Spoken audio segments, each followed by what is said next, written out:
Bueno, la economía naranja es un concepto que ha sido impulsado básicamente por el Banco Interamericano de Desarrollo y es un concepto que apunta a señalar bajo ese nombre a todas las actividades que parten de las obras literarias, de las obras artísticas, de la investigación científica, la investigación académica en general, que pueden generar una actividad económica.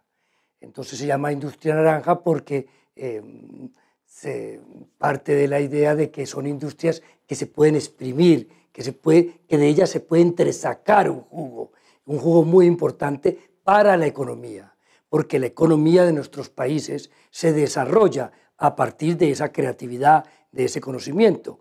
Las industrias del conocimiento, como las conocemos, o las industrias del entretenimiento, ¿sí?, o las industrias protegidas por el derecho de autor, porque hay varios conceptos, bien que sea de la UNESCO o el concepto que acuñaron los ingleses en su momento, en donde caben ciertamente las industrias que son protegidas por el derecho de autor o como por el copyright, como dicen también algunos, o aquellas industrias que como la gastronomía, como el turismo, como la artesanía, que si bien es cierto, no son protegidas por el derecho de autor, son actividades que implican conocimiento, además de habilidad y destreza, pero siempre con ingenio y con talento.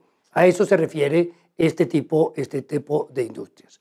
Ahora bien, cuando hablamos de este tipo de industrias, tenemos que señalar que hoy, que la globalización nos ha acuñado una serie de conceptos, entre ellos el de que tenemos la economía del conocimiento, que es el supuesto que surge de una sociedad en donde se trafica con información, con ideas, con conocimiento en general, pues también tiene que desarrollar una actividad económica.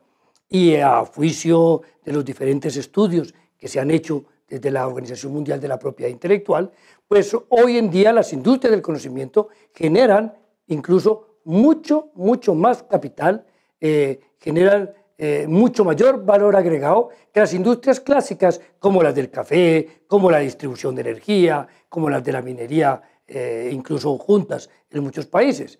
De manera que a ese punto en particular hace referencia la economía naranja, que como les decía, se inscribe en esto de la sociedad del conocimiento y consecuentemente de la economía de ese sistema.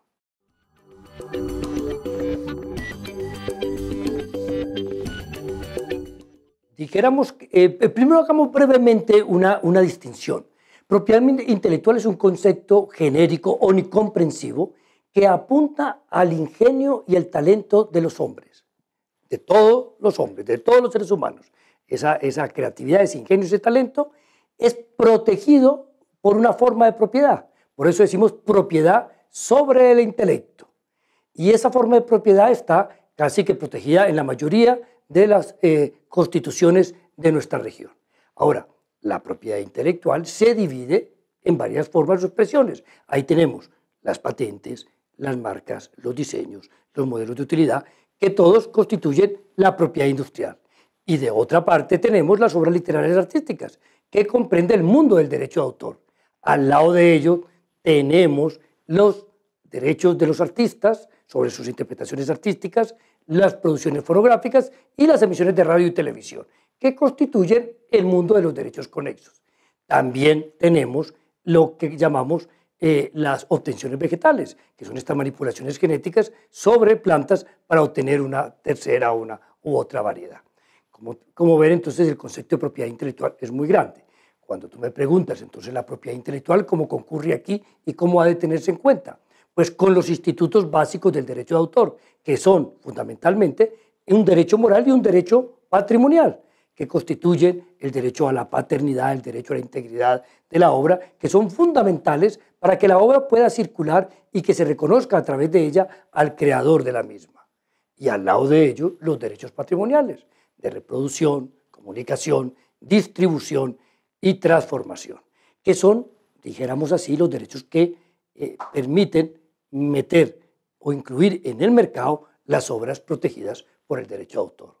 Una eficaz, una eficiente protección de estos derechos es lo que genera satisfacción para el autor, porque no basta tener una ley si los autores no pueden vivir de la explotación de sus obras.